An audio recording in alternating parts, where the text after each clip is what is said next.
Good morning students. आज मैं तुम लोग को अनुवाद हिंदी से संस्कृत में कैसे अनुवाद किए जाएं ये बताऊंगी। अनुवाद में कहता है कि किसी भी भाषा के वाक्यों को दूसरी भाषा में ज्यों का त्यों परिवर्तन करना जिससे उसके भावों में कोई भी अंतर ना पड़े, अनुवाद कहलाता है। वाक्य में अनुवाद के दो मुख्य तत्व होते हैं, कर्ता और क्रिया। इन दोनों का मेल आवश्यक है। कर्ता और क्रिया दोनों का मेल आवश्यक होता है। कह रहा है कि जिस पुरुष और वचन में कर्ता हो उसी पुरुष और वचन में क्रिया भी होनी चाहिए। कर्ता अगर प्रथम पुरुष एक वचन है तो क्रिया भी प्रथम पुरुष एक वचन होगी। कर्ता अगर मध्यम पुरुष एक वचन है तो क्रिया भी मध्यम पुरुष एक वचन होगी। कर्ता यदि प्रथम पुरुष बहुवचन है तो क्रिया भी प्रथम पुरुष बहुवचन होगी। अब इसमें से जैसे एक शब्द लेते हैं हम लोग, एक वाक्य लेते हैं, स पठती, वह पढ़ता है। एक शब्द धातु रूप के आधार पे इसको जानते हैं। तो अब किसी किसी को थोड़ी सी दिक्कतें आती हैं। हम लोग तो सह, रामः, रामौ ये सभी हम लोग कर्ता को पढ़े थे शब्द रूपों में, तो ये कैसे पुरुष और वचन में कैसे आएगा। तो हम लोग जब इधर एक धातु रूपों के द्वारा इसको समझा दिया गया है। प्रथम पुरुष, मध्यम पुरुष, उत्तम पुरुष, तीन पुरुष होते हैं और तीन वचन होते हैं, एक वचन, द्विवचन और बहुवचन। प्रथम पुरुष में कोई संज्ञा या फिर कोई सर्वनाम शब्द लिखे जाते हैं, कोई भी संज्ञा शब्द, जैसे रामः, सीता, लक्ष्मणः, या फिर और भी शब्द लेंगे, रमा, महेश, कोई भी शब्द ले सकते हैं। उनका एक वचन का रूप ये एक वचन में लिखा जाएगा। संज्ञा में और सर्वनाम में आ गया सह हो गया, इसके बाद इदम हो गया, अयम हो गया, एषः हो गया, ये सभी सर्वनाम में आएंगे। उन्हीं का यहाँ द्विवचन और उन्हीं का यहाँ पे बहुवचन होता है। मध्यम पुरुष में आता है त्वम, जिससे बात की जाती हो, उसमें एक वचन, द्विवचन और ये बहुवचन। इसके बाद उत्तम पुरुष में एक वचन, द्विवचन और बहुवचन। धातु रूप के आधार पे इसको बताया गया। पठ, स पठती या रामः पठती। इसके बाद तौ पठतः या रामौ पठतः, ते पठन्ति या रामः पठन्ति, त्वं पठसि युवां पठतः यूयं पठत, अहम पठामि आवां पठावः वयम पठावा। इसके आधार पे हम लोग बनाते हैं।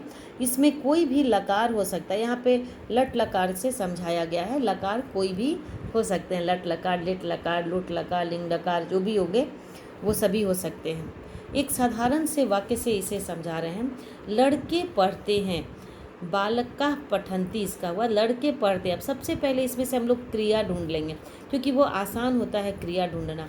क्रिया ढूंढते हैं तो जिसमें से पढ़ते हैं, पढ़ने का काम हो रहा है, तो ये आसानी से समझ में आ गया कि पढ़ना क्रिया है।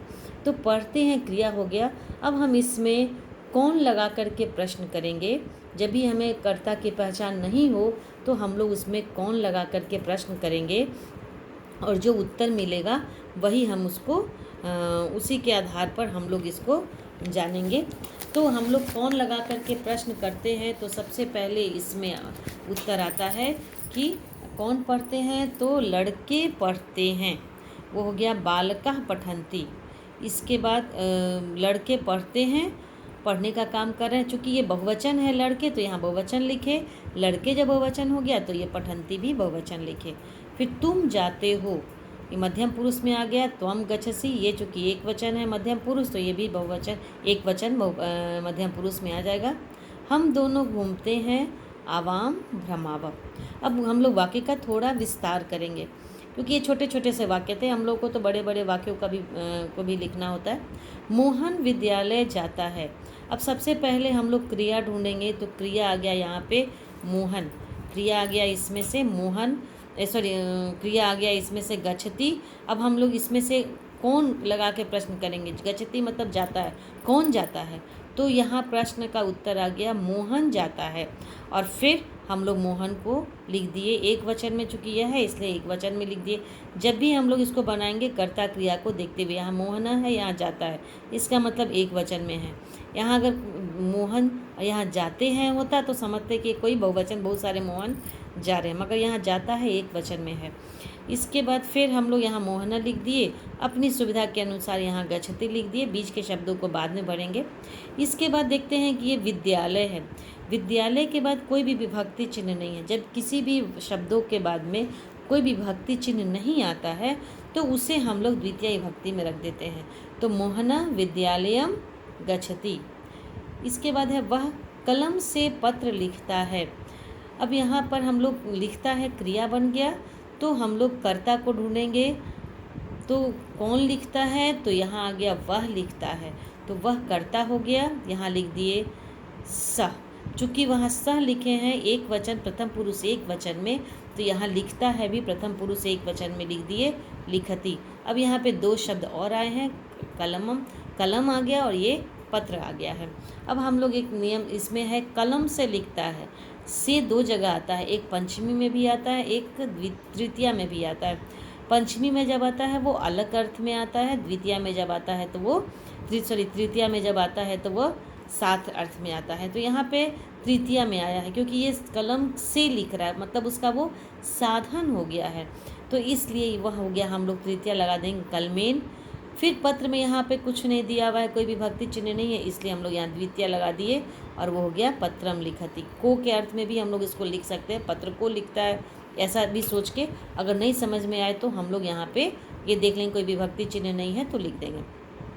वृक्ष से पत्ता गिरता है।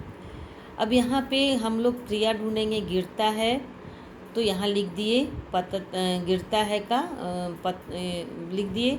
इसके बाद क्रिया जान लिए, उसके बाद फिर हम लोग ढूंढते हैं कि इसका कर्ता कौन है। अब ज़्यादातर लोग देखते हैं कि जो पहले रहता है उसको कर्ता मान लेते हैं कि ये शुरुआत में ही कर्ता होता है, ऐसा नहीं है, कर्ता कहीं भी लिखा जा सकता है अनुवाद में। तो अब यहाँ पे हम लोग देख लिए कि यहाँ गिरने का काम कौन कर रहा है, तो पत्ता कर रहा है, तो पत्ता को कर्ता मान लिए और ये हो गया पत्रम। अब हम लोग पहले लिख लिए पत्रम और फिर उसकी क्रिया बना लिए पतति।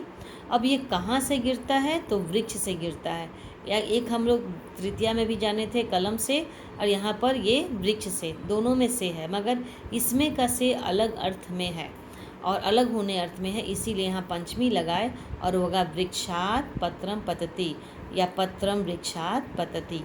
फिर आता है मोहन के साथ वे सब जाते हैं। इसके बाद हम लोग क्रिया ढूंढेंगे, तो जाते हैं क्रिया हो गया। अब कौन जाते हैं, तो वे सब जाते हैं।